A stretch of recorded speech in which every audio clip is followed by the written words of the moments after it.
Kali ini kami akan mempresentasikan hasil diskusi kami terkait dengan analisis isu global sehubung dengan Asta Cita yang keempat. Perkenalkan, kami dari kelompok 1, saya John Limertoleu dan teman saya Michael Angelo Vetomalae, Doni Ferdinand Tantri, Florasita Sri Mulyani Bimolo, dan Marcelinus Areodema. Kita akan masuk ke pendahuluan. Apa itu Asta Cita? Nah, Asta Cita adalah 8 misi utama pada pemerintahan Prabowo Subianto dan Gibran Rakabuming. Sebagai pedoman untuk mewujudkan visi bersama Indonesia Maju menuju Indonesia Emas 2045. Apa itu makna Asta Cita? Asta Cita berarti 8. Cita berarti tujuan atau harapan. Nah, dengan demikian Asta Cita berarti 8 cita-cita atau 8 misi pembangunan nasional yang menjadi arah kebijakan pemerintah menuju Indonesia Emas 2045.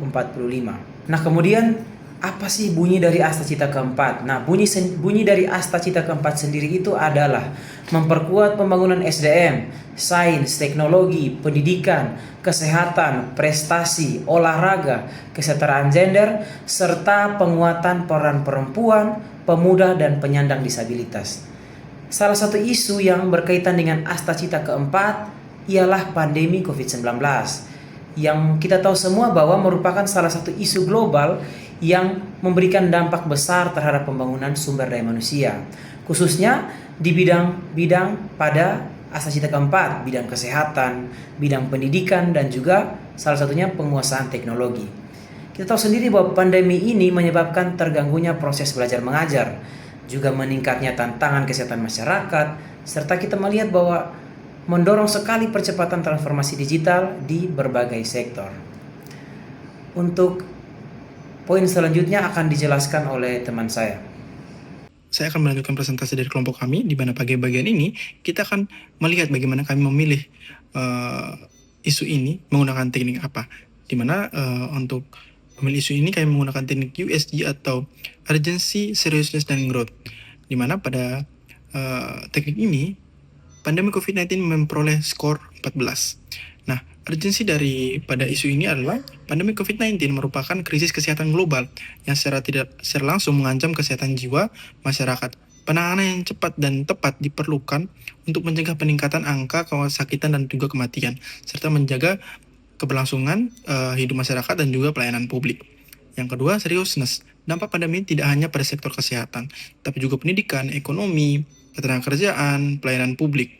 Terjadinya penurunan kualitas pembelajaran akibat pembelajaran jarak jauh yang telah ditetapkan, meningkatnya pengangguran, serta terganggunya produktivitas daripada masyarakat itu sendiri.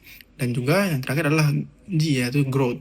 Penyebaran virus secara masif di lintas wilayah. Selain itu, muncul berbagai virus baru yang berpotensi meningkatkan risiko penularan yang menimbulkan tantangan baru bagi sistem kesehatan apabila tidak ditangani dengan baik.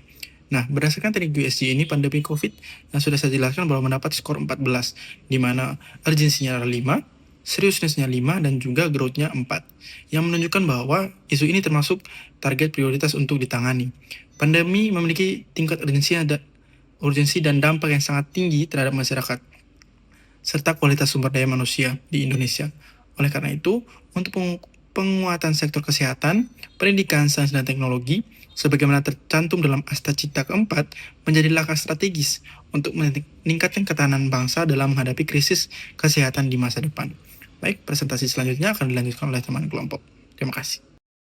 Selanjutnya, saya akan menjelaskan mengenai metode analisis yang kami ambil. Di sini, metode analisis yang kami ambil adalah menggunakan metode diagram fishbone. Nah, untuk diagram fishbone sendiri, terdapat 6 kategori yang akan dibahas. Yang pertama adalah kategori MEN atau sumber daya manusia. Di kategori ini, rendahnya literasi kesehatan masyarakat. Yang kedua, kurangnya tenaga kesehatan di beberapa daerah terpencil. Yang ketiga, ketenaga kesehatan yang kelelahan atau burnout.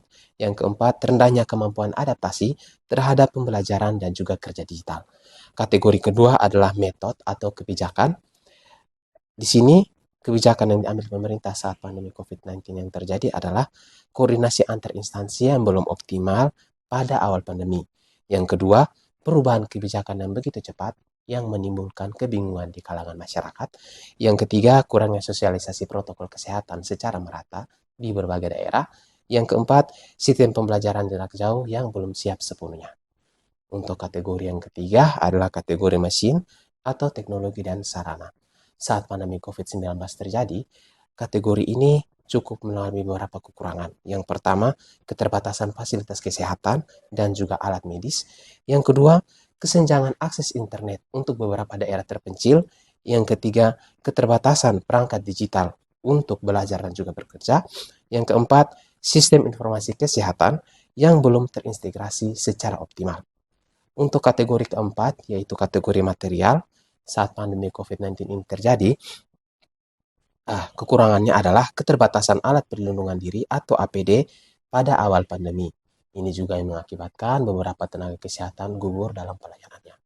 Yang kedua, distribusi obat dan vaksin yang belum merata. Ini juga mengakibatkan masyarakat yang di bawah, masyarakat-masyarakat yang ekonominya kurang mampu itu juga menjadi korban karena vaksin dan juga obat yang tidak tersedia secara merata.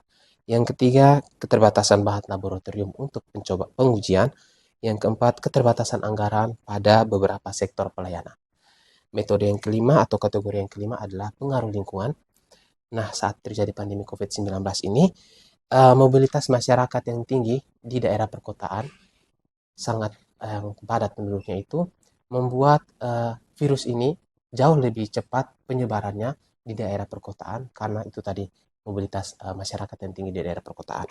Yang kedua itu kurangnya kesadaran masyarakat terhadap protokol kesehatan. Yang ketiga, penyebaran hoax terkait informasi COVID-19.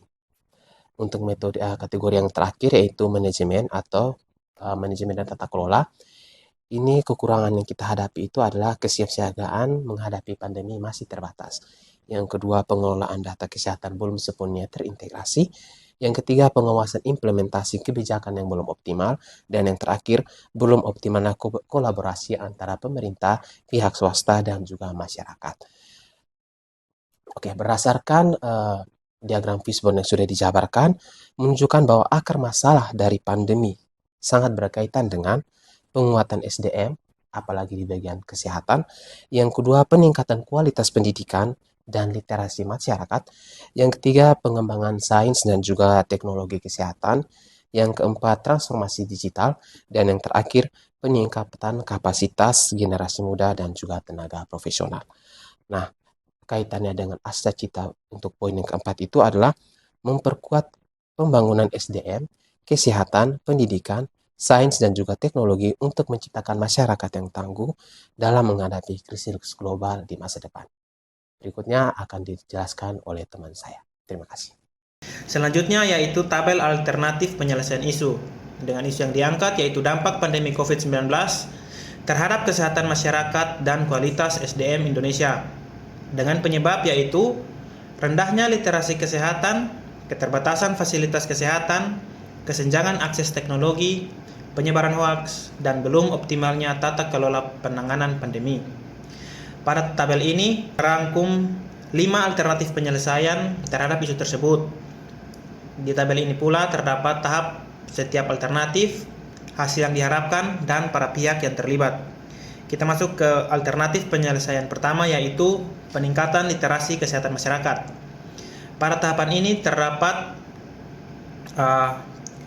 identifikasi kebutuhan edukasi masyarakat, penyusunan materi edukasi kesehatan, sosialisasi melalui media sosial, sekolah dan komunitas, dan monitoring dan evaluasi tingkat pemahaman masyarakat. Dengan hasil yang diharapkan yaitu meningkatnya kesadaran dan kepatuhan masyarakat terhadap perilaku hidup sehat serta kesiagapan menghadapi wabah penyakit. Dan para pihak yang terlibat di alternatif penyelesaian ini mirip-mirip semuanya, yaitu peran dari kementerian, lembaga, dan badan terutama yang bergerak pada bidang kesehatan. Kita lanjut ke alternatif penyelesaian yang kedua yaitu penguatan infrastruktur dan SDM kesehatan dengan tahapan yaitu yang pertama pemetaan kebutuhan tenaga kesehatan dan fasilitas kesehatan, Yang kedua, penambahan tenaga kesehatan dan pelatihan kompetensi. Yang ketiga, pengadaan sarana dan prasarana kesehatan. Dan yang keempat, evaluasi kualitas layanan kesehatan. Pada alternatif penyelesaian dua ini, hasil yang diharapkan yaitu meningkatnya kapasitas pelayanan kesehatan dan kesiapan menghadapi krisis kesehatan di masa depan. Alternatif penyelesaian yang ketiga yaitu pengembangan transformasi digital di bidang pendidikan dan kesehatan. Pada alternatif ini, terdapat tahapan yaitu penyediaan akses internet dan perangkat digital, pengembangan platform pembelajaran dan layanan kesehatan digital, pelatihan penggunaan teknologi bagi masyarakat dan tenaga kesehatan, dan monitoring pemanfaatan teknologi. Dengan hasil yang diharapkan yaitu meningkatnya akses pendidikan dan layanan kesehatan secara merata, termasuk di daerah terpencil. Alternatif penyelesaian yang keempat yaitu penguatan sistem informasi dan penanggulangan hoaks. Pada alternatif ini, tahapannya yaitu pembentukan pusat informasi resmi, verifikasi dan klarifikasi informasi yang beredar, kampanye literasi digital, dan penegakan hukum terhadap penyebaran hoaks. Dengan hasil yang diharapkan yaitu berkurangnya penyebaran informasi palsu dan meningkatnya kepercayaan masyarakat terhadap informasi resmi dari pemerintah. Dan alternatif penyelesaian yang terakhir yaitu peningkatan koordinasi dan tata kelola krisis kesehatan dengan tahapan yaitu penyusunan SOP penanganan pandemi, penguatan koordinasi lintas sektor, simulasi dan pelatihan kesiapsiagaan, dan evaluasi berkala terhadap kebijakan dan pelaksanaannya. Dengan hasil yang diharapkan yaitu terwujudnya sistem penanganan krisis kesehatan yang lebih cepat, efektif, dan terintegrasi. Sekian dari saya dan akan dilanjutkan oleh teman saya. Dan yang terakhir adalah kesimpulan. Penanganan isu pandemi COVID-19 memiliki keterkaitan yang sangat erat dengan astacita keempat, yaitu memperkuat pembangunan sumber daya manusia, pendidikan, kesehatan, sains, dan teknologi.